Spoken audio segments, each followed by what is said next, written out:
1998년 말레이시아, 돼지를 기르던 농장에서 일하던 사람들이 두통, 고열을 호소하며 하나둘 쓰러집니다. 말레이시아에서 유행해 약 100여 명의 사망자를 낸 이 병은 돼지에게서 감염됐다고 하여 돼지열병이라 불렸습니다.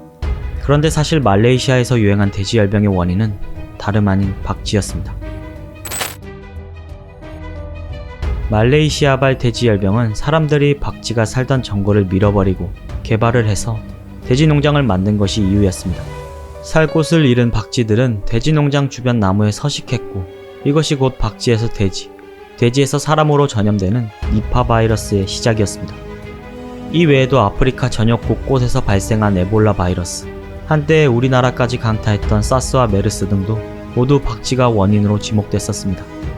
현재 우리나라뿐만 아니라 전 세계적으로 창궐해 많은 사망자를 내고 있는 코로나 바이러스 또한 박쥐가 원인으로 지목되고 있고요. 그렇다면 수많은 전염병의 원인은 왜 하필 박쥐일까요? 박쥐는 위생적이지 못한 동굴에 주로 서식하는 동물로 각종 질병의 매개체, 많은 병균을 가지고 있습니다. 거기에 더해 자신만 가지고 있는 특이한 면역체계 때문에 박쥐는 바이러스를 가지고 있어도 죽지 않고 잘 살아갈 수 있다고 합니다. 하지만 박쥐에 대해 우리가 알고 있는 사실과 다른 것들도 있는데 바로 모든 박쥐가 병을 옮기지는 않는다는 것입니다. 사람에게 직접적으로 공격을 가해 전염을 시킬 수 있는 박쥐는 약 1000여 종이 있는 박쥐 중에 단 3종뿐이며 그 중에서도 대한민국, 우리나라에 살고 있는 박쥐는 단 한 마리도 없다고 합니다. 즉, 박쥐를 원인으로 한 세계적 질병들은 우리나라가 아닌 다른 나라에서 들어온 것들인데요. 주로 박쥐를 직접적으로 섭취하거나 박쥐를 시작으로 다른 동물에게 전염돼 그것이 다시 우리 인간들에게 전염되는 것들이 그러했습니다.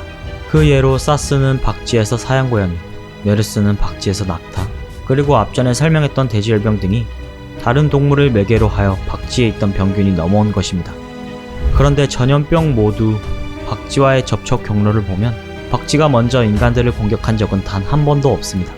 대부분 인간들이 전혀 마주칠 일 없는 동굴에서 서식하는 박쥐들을 잡아먹고 심지어는 잘 살고 있는 서식지까지 철거해 이것이 부메랑처럼 돌아와 접촉을 하게 된 것이죠. 사실 박쥐는 우리가 알고 있는 것과 달리 이로운 점도 매우 많은 동물이라고 합니다. 영국 텔레그래프에선 절대 멸종해서는 안 될 생물 5종에 박쥐를 포함시켰는데요. 이는 영장류, 벌, 식물성 플랑크톤, 균류와 같이 살아가면서 절대 없어서는 안 된 생물들과 묶여있어 더 궁금증을 자아냈습니다.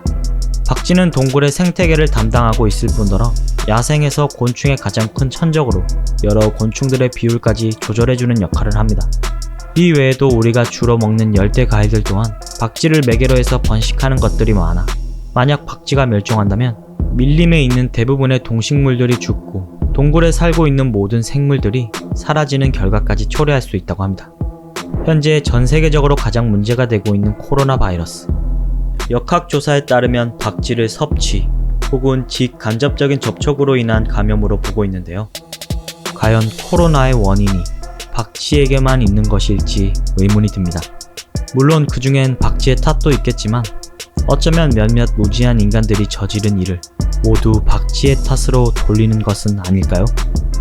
이번 영상은 여기까지입니다. 시청해주셔서 감사합니다.